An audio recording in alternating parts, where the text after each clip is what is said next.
सारे पॉइंट्स ध्यान से सुनो। जब हम बात करते हैं स्टमक की,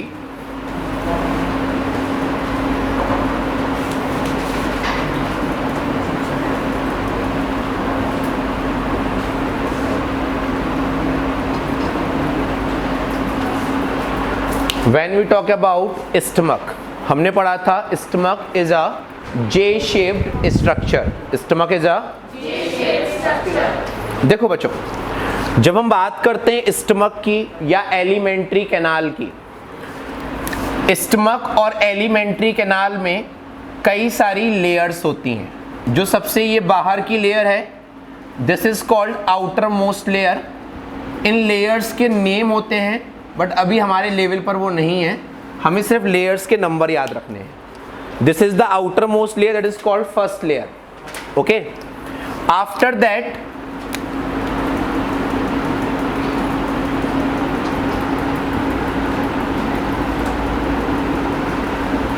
this one is known as second layer। ऐसा नहीं कि सिर्फ वो यहां तक होगी, वो पूरी इंटेस्टाइन में होगी, ऊपर भी होगी, बट अभी हम सिर्फ स्टमक की बात कर रहे हैं, तो हम सिर्फ उसी पार्ट को लेकर चल रहे हैं।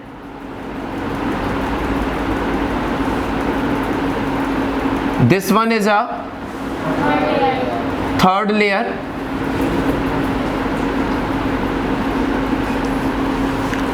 इसके बाद जो फोर्थ लेयर होती है,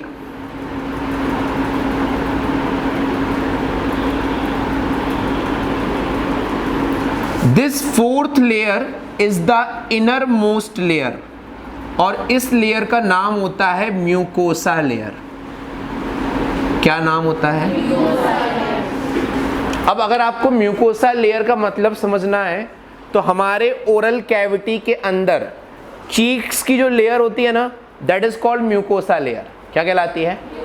soft pink colour layer, that is called mucosa layer. जैसे कभी कभी किसी की एंडोस्कोपी होती है, ईसोफेगस, फेरिंग्स या स्टमक की, तो जो फोटो पिक्चर निकल कर आती है एंडोस्कोपी में, वो पिंकिश कलर की होती है। ठीक है, तो वो पिंक कलर जो इनर मोस्ट लेयर होती है, that is called mucosa layer.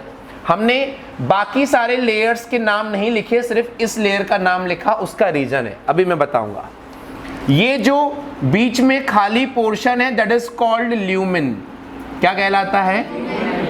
यही वो पार्ट है जहां पर फूड कलेक्ट होता है। क्या कलेक्ट होता है? Food. Clear this point? Now इस म्यूकोसा लेयर में सेल्स का ग्रुप होता है। उन सेल्स के ग्रुप को हम कहते हैं गैस्ट्रिक ग्लैंड्स। क्या कहते हैं? स्टमक के लिए हम वर्ड यूज करते हैं गैस्ट्रिक या गैस्ट्रोलॉजिस्ट। जो स्टमक से रिलेटेड डॉक्टर होता है, इट इज कॉल्ड गैस्ट्रोलॉजिस्ट। तो गैस्ट्रिक वर्ड हमेशा स्टमक के लिए यूज होता है। ठीक है, ग्लैंड्स मतलब group of cells. Group of cells, सुनना ध्यान से। स्टमक की म्यूकोसा लेयर में million numbers of gastric glands होती हैं। कितना नंबर? क्लियर? अब इन गैस्ट्रिक ग्लैंड्स में बहुत सारे नंबर ऑफ सेल्स होती हैं, जिसमें से कुछ सेल्स जो हमारे काम की हैं डाइजेस्टिव सिस्टम में। उन सेल्स में से फर्स्ट सेल होती है mucus cell. Mucus cell, as the name, it secrete mucus. It secrete bicarbonate ions. HCO3 minus को हम क्या बोलते हैं? Bicarbonate ions. क्लियर ये पॉइंट? सेकंड, जो सेकंड लेयर होती है, second cell sorry, that is called chief cell और that is called peptic cell. क्या कहलाती है? चीफ सेल और पेप्टिक सेल। ये जो सेल है, ये प्रोड्यूस करती हैं दो enzymes. One is called pepsinogen. अब थोड़े से नेम टिपिकल स्टार्ट होंगे, जब हम बार बार लिखेंगे बोलेंगे तो हमें याद हो जाएंगे। One is called pepsinogen, one is called prorennin. क्या कहलाता है? पेप्सिनोजेन एंड प्रोरेनिन, ये दोनों इनएक्टिव फॉर्म में निकलते हैं। किस फॉर्म में निकलते हैं बच्चों? क्लियर ये पॉइंट? क्यों निकलते हैं हम सारी चीजें डिस्कस करेंगे। अब जो थर्ड सेल है, that cell is known as parietal cell और that is called oxyntic cell. Parietal और ऑक्जिंटिक सेल प्रोड्यूस करती हैं concentrated acid, that is called concentrated HCl, hydrochloric acid. ये एसिड इतना ज्यादा कंसंट्रेटेड होता है कि अगर हम इसको स्टमक से निकाल कर किसी की स्किन पर डालेंगे तो स्किन बर्न हो जाएगी, बट स्टिल ये हमारे स्टमक को हार्म नहीं पहुंचाता। क्यों, उसको मैं बताऊंगा आपको, ठीक है ना। अब सुनो ध्यान से। Concentrated HCl along with these enzymes, along with this mucus and bicarbonate ion, इन सारी चीजों को मिलाकर हम एक नाम देते हैं, वो है नाम गैस्ट्रिक जूस। क्या नाम है? Gastric juice. तो वो जूस जो स्टमक की म्यूकोसा लेयर में प्रेजेंट गैस्ट्रिक ग्लैंड से निकलता है, that is called daily approx 2 to 3 litre juice निकलता है। और इस गैस्ट्रिक जूस का pH होता है 1 to 2, highly acidic. Highly acidic होता है due to presence of concentrated HCl। Clear ये पॉइंट? अब सुनो 2 पॉइंट्स ध्यान से। फर्स्ट क्वेश्चन यहां आता है कि स्टमक से जो ये एंजाइम्स निकल रहे हैं ये इनएक्टिव फॉर्म में क्यों निकलते हैं? ध्यान से सुनो। बेसिकली ये जो एंजाइम्स हैं ये प्रोटीन का डाइजेशन करते हैं। किसका डाइजेशन करते हैं? अब जब हम फूड लेते हैं, फूड स्टमक में पहुंचता है, तब जाकर ब्रेन में इंफॉर्मेशन जाती है कि स्टमक में फूड आ गया है। स्टमक में जो ये HCl है वो इन एंजाइम्स को एक्टिवेट करता है, फिर ये एंजाइम्स हमारे फूड के प्रोटीन का ब्रेक डाउन करते हैं। किस पार्ट का? प्रोटीन पार्ट का। अगर ये एंजाइम्स ऑलरेडी एक्टिव फॉर्म में निकलेंगे तो फूड की एब्सेंस में ये हमारी एलिमेंट्री कैनाल को ही खत्म कर देंगे। क्यों खत्म कर देंगे? सुनो ध्यान से। हमने फूड नहीं लिया यहां पर, ठीक है, कंसंट्रेटेड HCl निकला, उसने इन दोनों एंजाइम्स को एक्टिवेट किया। ये एंजाइम्स जब एक्टिवेट होते हैं तो किस चीज का डाइजेशन करते हैं? प्रोटीन का। हमारी जो ये सेकंड और थर्ड लेयर होती है ना, ये बनी होती है मसल्स की। Muscles are made up of protein. तो जब उनको फूड के फॉर्म में प्रोटीन नहीं मिलेगा तो वो किसी ना किसी प्रोटीन सबस्ट्रेट का डाइजेशन तो करेंगे, और वो डाइजेशन किसका होगा?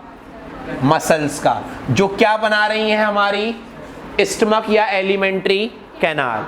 तो अगर फूड नहीं आया और अगर ये एंजाइम्स एक्टिवेट फॉर्म में रिलीज होते होते तो ये हमारे स्टमक और इंटेस्टाइन के प्रोटीन का ही डाइजेशन कर देते हैं। इसीलिए ये एंजाइम्स किस फॉर्म में निकलते हैं?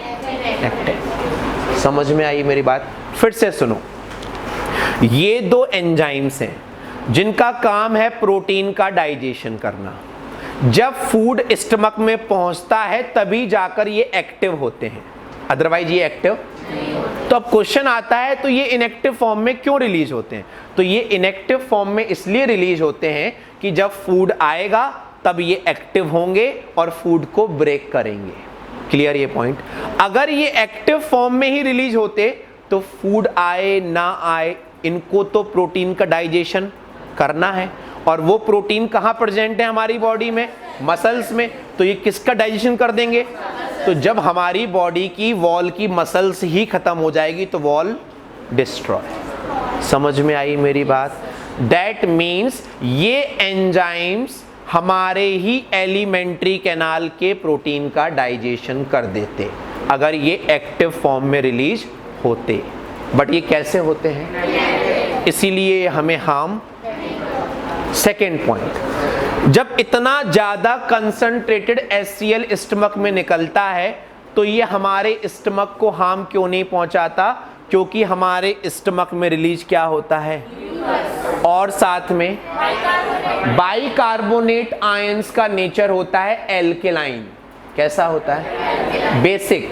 और ये कैसा है, दोनों एक दूसरे को न्यूट्रल कर देते हैं। समझ में आई मेरी बात। कभी होता है ना किसी किसी की बॉडी में एसिड ज़्यादा बनता है तो हमेशा उसको एसिडिटी की प्रॉब्लम रहती ही है, क्योंकि इसका कोई परमानेंट सॉल्यूशन नहीं है। हम वो चीज़ें ट्राई करते हैं लेने में फूड में जो एल्कलाइन नेचर की हो, जो एसिडिक नेचर की ना। समझ में आई मेरी बात, क्लियर ये point.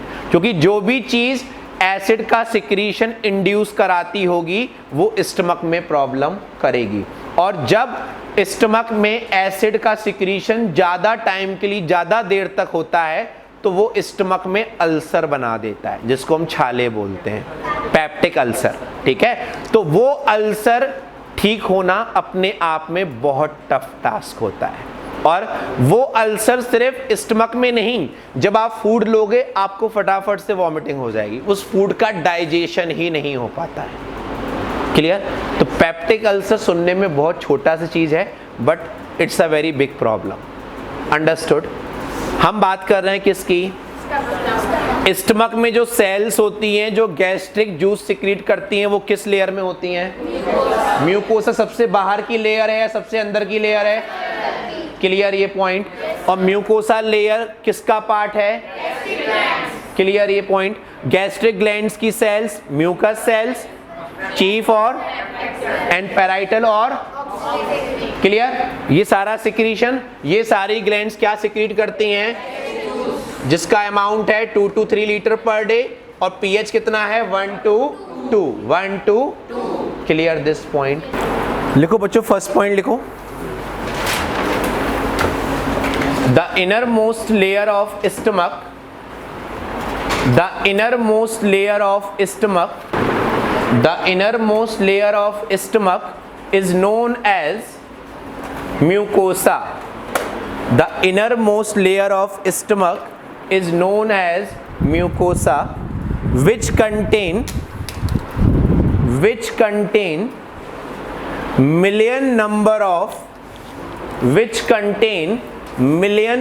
of gastric glands, which contain million number of gastric glands. Write down next point. Gastric glands mainly contain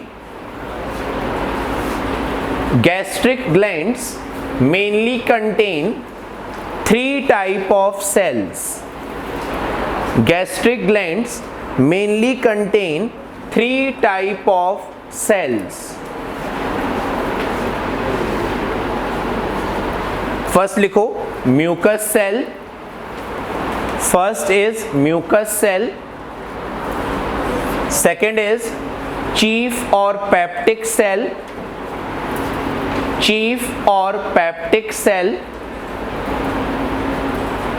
And third is oxyntic और पैराइटल सेल, OXYNTIC, ऑक्जेंटिक और parietal cell. Write down next point. Oxyntic और parietal cells. Write down next point. These cells produce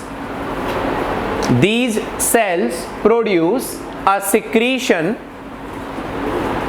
These cells produce a secretion called gastric juice.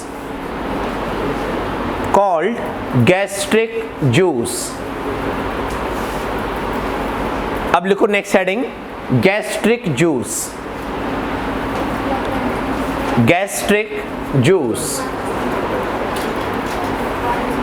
Gastric juice में first point लिखो daily secretion, gastric juice में नीचे लिखो daily secretion, arrow लगा के लिखो 2 to 3 litre, daily secretion 2 to 3 litre.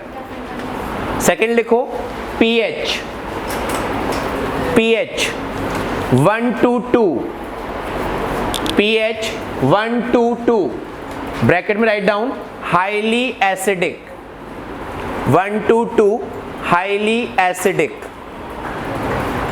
Next लिखो enzymes, enzymes, enzymes में नाम लिखो पेप्सिनोजिन एंड प्रोरेनिन, एंजाइम्स में नेम लिखो पेप्सिनोजिन एंड प्रोरेनिन। नेक्स्ट लिखो कंसंट्रेटेड HCl, कंसंट्रेटेड HCl,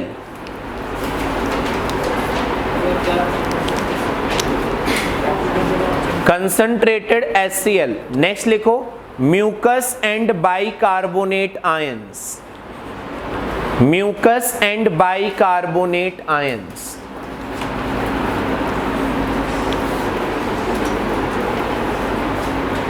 अब दो इंपॉर्टेंट पॉइंट्स मैं बोल रहा हूं, मेंशन करो। नीचे लिखो HCl is highly concentrated, नीचे हाँ, HCl is highly concentrated but still it do not harm, but still it do not harm wall of stomach, it do not harm wall of stomach due to, ये line important है, due to release of mucus, due to release of mucus and bicarbonate ions, release of mucus and bicarbonate ions by mucus cells, by mucus cells। Write down next point।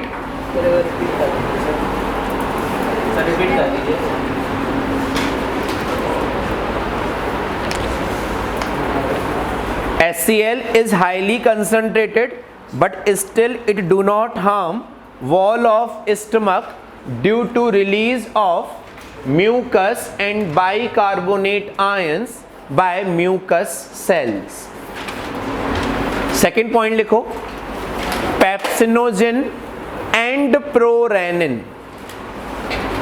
Pepsinogen and prorenin are, pepsinogen and prorenin are protein digesting enzymes, protein digestive enzymes। That's why they are released, that's why they are released in their inactive form, that's why they are released in their inactive form, because if they will release, because if they will release, if they will release in their active form, if they were released in their active form, they will digest, they will digest the wall of stomach, they will digest the wall of stomach in the absence of food, they will digest the wall of stomach in the absence of food। हाँ जी बच्चा बोलो, क्या doubt है? Sir ये पेरिट्रल cell है, तो इसी का पार्ट है कंसिडर्ड एज सेल, इसी के अंदर होता है, इससे निकलता है।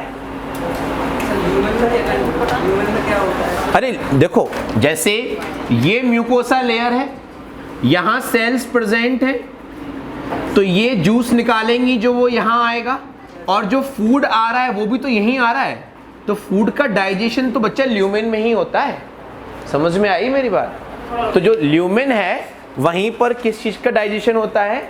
फूड का। Clear this point? Right down next heading, digestion of food in stomach. Digestion of food in stomach.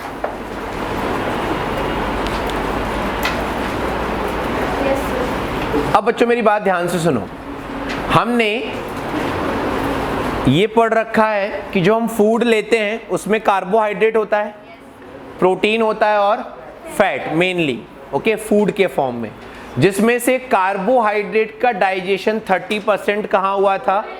Oral cavity में। अब बचा फैट और प्रोटीन और 70% कार्बोहाइड्रेट। जब फूड ओरल कैविटी से फेरिंग्स में आता है, फेरिंग्स से ईसोफेगस में आता है, तो उस पाथवे में कहीं पर भी फूड का डाइजेशन नहीं होता। अब फूड ईसोफेगस के बाद कहां पहुंचा? स्टमक में फूड के प्रोटीन पार्ट का डाइजेशन होता है। किस पार्ट का? बट मैंने अभी लिखवाया कि प्रोटीन का डाइजेशन करने वाले एंजाइम्स किस फॉर्म में रिलीज होते हैं? इनएक्टिव। तो जैसे ही फूड स्टमक में आता है तो जो पेप्सिनोजिन है, पेप्सिनोजिन ये इनएक्टिव एंजाइम था, यस और नो? ये इनएक्टिव एंजाइम एक्टिव एंजाइम में कन्वर्ट होता है, दैट इज कॉल्ड पेप्सिन। क्या कहलाता है? तो इनएक्टिव फॉर्म है पेप्सिनोजिन एंड एक्टिव फॉर्म है pepsin. Clear this point? The chemical which is responsible for conversion of this pepsinogen in pepsin is concentrated HCl. क्या होता है? Clear this point? Now, the second enzyme is prorenin. क्या होता है? This prorenin also convert into active form, that is called renin, that is known as renin. And that function is also performed by, so first of all both enzyme, that is pepsinogen and prorenin, convert into their active form, that is pepsin and renin. अब ये pepsin and rennin protein को break करते हैं। Suppose करो हमने food में लिया pulses, दाल वगैरह ली, हमने एग लिया, हमने चिकन मटन खाया, हमने फिश खाई, उसमें जो भी प्रोटीन है उसका ब्रेक डाउन होगा, उस प्रोटीन का ब्रेक डाउन करेगा पेप्सिन। कौन करेगा?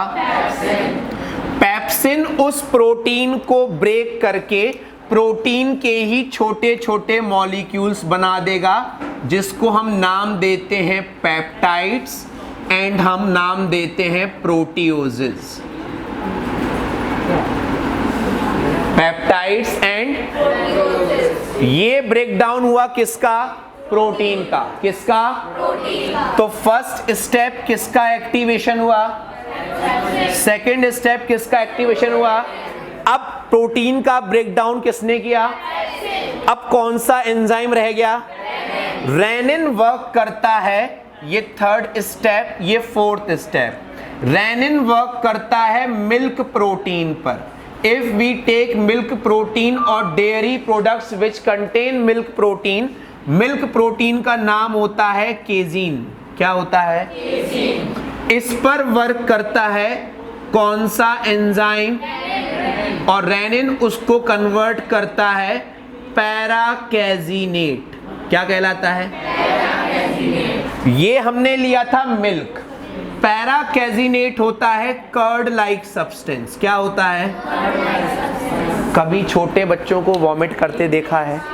उनके मुंह से जो वॉमिट निकलती है उसमें कर्ड लाइक सब्सटेंस निकलता है, दैट इज बेसिकली क्योंकि वो सिर्फ क्या लेते हैं, मिल्क। कहाँ पहुंचता है, स्टमक में। उसको कौन ब्रेक करता है, क्या बन जाता है, दैट इज कॉल्ड। इसलिए उसके स्टमक से जब वॉमिट आती है ओरल कैविटी के थ्रू तो क्या निकलता है, पैराकेजिनेट। इस पूरी प्रोसेस को जिसमें मिल्क कर्ड में कन्वर्ट हो रहा है, this process is known as curdling of milk. इसका नाम ही है क्या, कर्डलिंग ऑफ मिल्क। सर क्या मैं यार हाँ बोलो। लेकिन स्टार्टिंग से करिए सर, समझ नहीं आया सर आप जैसे समझ में, लेकिन एक चीज है जैसे इनएक्टिव रिलीज होते हैं, रिलीज कहाँ से होती है? अभी हमने पढ़ा था चीफ सेल और peptic cell, they are attached to nerves. Food गया स्टमक में, इंफॉर्मेशन पहुंची ब्रेन में कि स्टमक में फूड आ गया है, फिर ब्रेन से इंफॉर्मेशन आएगी इन सेल्स के पास कि आपको क्या रिलीज करना है, एंजाइम्स। एंजाइम्स हमारी सेल्स में एंडोप्लाज्मिक रेटिकुलम के अंदर बनते हैं। नाम सुना है, अंडरस्टूड। सुनो, पहले हमारे चीफ सेल और पेप्टिक सेल से ये दो एंजाइम्स निकलेंगे। इन दो एंजाइम्स को एक्टिवेट कौन करेगा, कंसंट्रेटेड सेल्स प्रोड्यूस करती हैं H+ आयन और क्लोराइड आयन। ये दोनों मिलकर क्या बनाते हैं, HCl। इनको पेप्सिनोजिन को और प्रोरेनिन को एक्टिवेट करता है पेप्सिन और रेनिन में। हाँ बोलो, कोई डाउट? आपने कहा तो फूड आएगा जब ये एक्टिव होगी तो अब मैं क्या फूड को ऐसे लेकर आऊं? नहीं नहीं सर, तो ये कंसंट्रेटेड HCl कैसे होगा? फूड आ रहा है, फूड आने की बाद की प्रोसेस है, फूड के आने की। कंसंट्रेटेड HCl ब्रेक करेगा उसको। किसको ना, एंजाइम्स को एक्टिवेट करेगा। कौन से एंजाइम्स को, जिसको फूड का ब्रेकडाउन करना है। स्टमक में फूड पहुंचा, अब HCl रिलीज हुआ, अब एंजाइम्स रिलीज हुए। एंजाइम्स किस फॉर्म में रिलीज हुए, इनएक्टिव फॉर्म में। उनको कौन एक्टिवेट कर रहा है, HCl। किस फॉर्म में, पेप्सिन और। अब फूड पहुंच चुका है, अब फूड का ब्रेकडाउन कौन कर रहा है, और अगर उस फूड में हमने मिल्क लिया है या डेयरी प्रोडक्ट लिया है तो उसका ब्रेकडाउन कौन कर रहा है, राइट। इसलिए बोलता हूं बच्चों, जब यहाँ आया करो, स्पेशली बायो पढ़ते तो दिमाग लेकर आया करो, ब्रेन लेकर आना चाहिए, घर पे छोड़ के। Clear this point? सारे पॉइंट्स ध्यान से सुनो। स्टमक में डाइजेशन होता है प्रोटीन का। किसका डाइजेशन होता है, हम जब फूड लेते हैं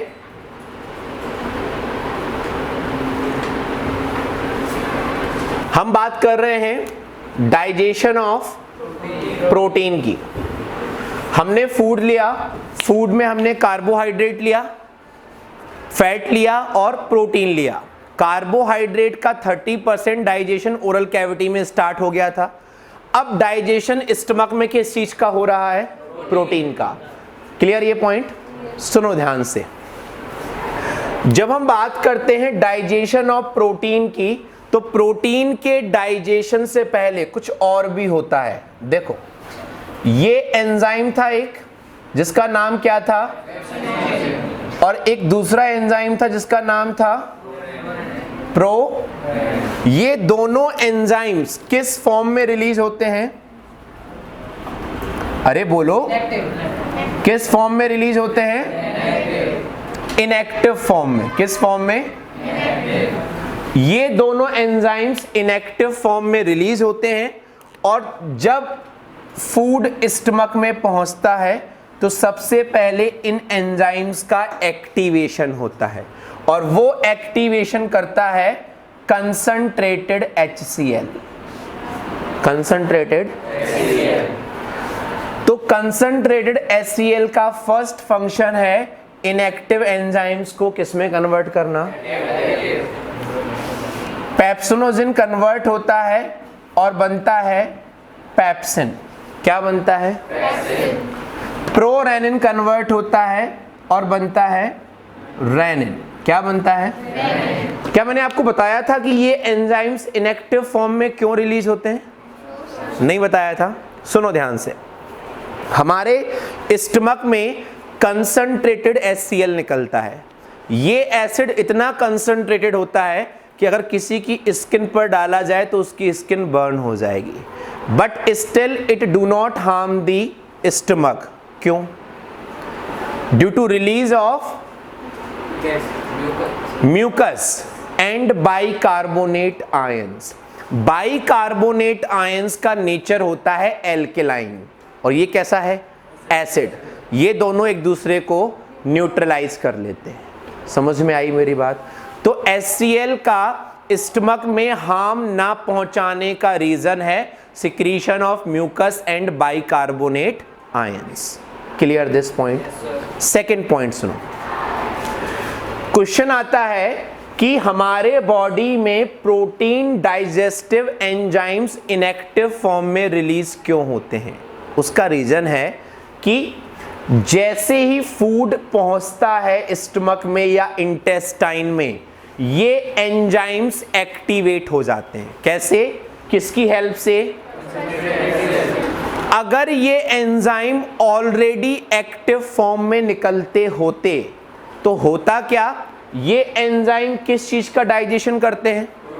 और जब हमारी बॉडी में फूड नहीं है तो भी ये किस चीज का डाइजेशन करेंगे? अब इनको वो प्रोटीन कहां से मिलेगा? जो हमारे स्टमक की लेयर्स थी ना, second, third layer, first layer, वो मसल्स की बनी होती है। किस चीज की बनी होती है? और muscles are made up of, that means अगर फूड नहीं होता तो ये एंजाइम्स हमारे एलिमेंट्री कैनाल, स्टमक, इंटेस्टाइन की मसल्स को ही, समझ में आई मेरी बात? That's why these enzymes are release in their inactive form. Understood? ये कंसेप्ट क्लियर? चलो अब सुनो आगे। पेप्सिनोजेन पर कंसंट्रेटेड HCl वर्क करता है, किस में कन्वर्ट कर देता है? पेप्सिन में। सिमिलरली प्रोरेनिन पर भी वर्क करता है कंसंट्रेटेड HCl, और प्रोरेनिन किस में कन्वर्ट हो जाता है? रेनिन में। किस में कन्वर्ट हो जाता है? अब ध्यान दो, pepsinogen is converting into pepsin, prorennin is converting into rennin. ये दोनों एक्टिव फॉर्म हो गई। अब ये एंजाइम्स एक्टिव होकर फूड का ब्रेक डाउन करेंगे।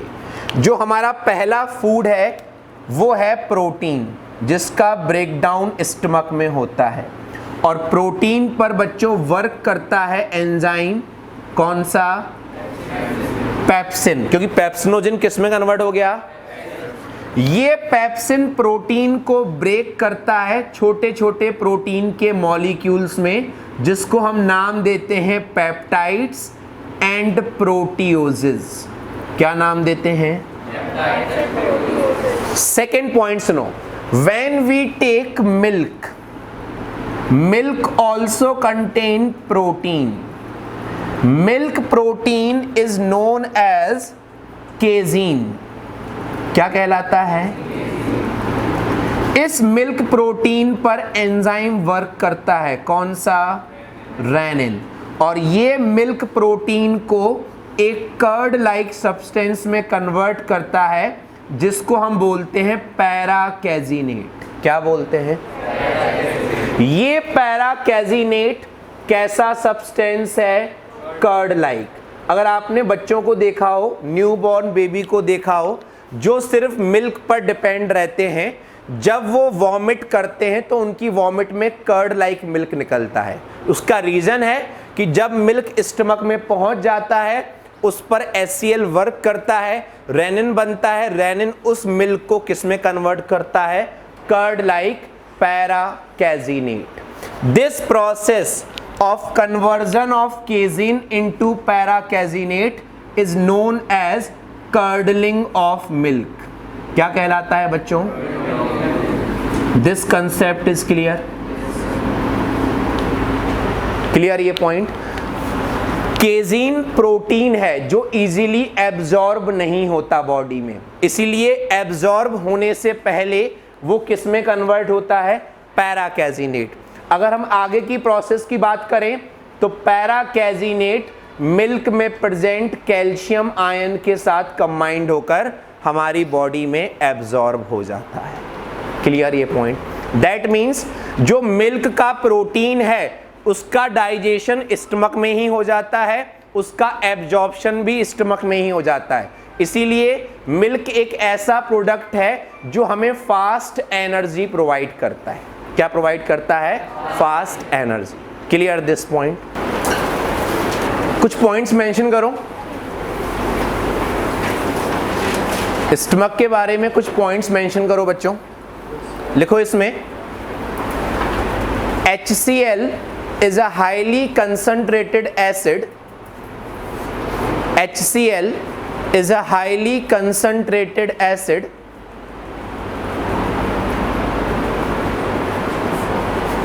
but still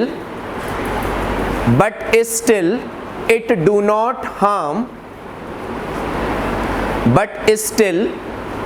not harm wall of stomach. It do not harm wall of stomach due to release of mucus and bicarbonate ions. Due to release of mucus and bicarbonate ions. Clear this point? Write down next point. In human body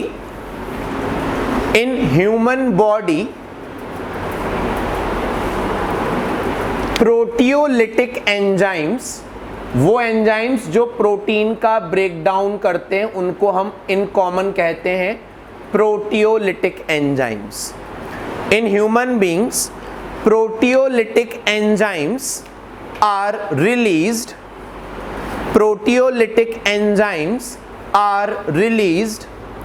in their inactive form. Proteolytic enzymes are released in their inactive form because if they will release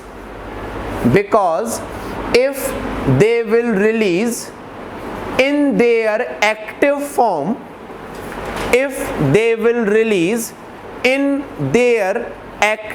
form, comma लगा के लिखना, they will digest the muscles of stomach and intestine. They will digest the muscles of stomach and intestine in the absence of food.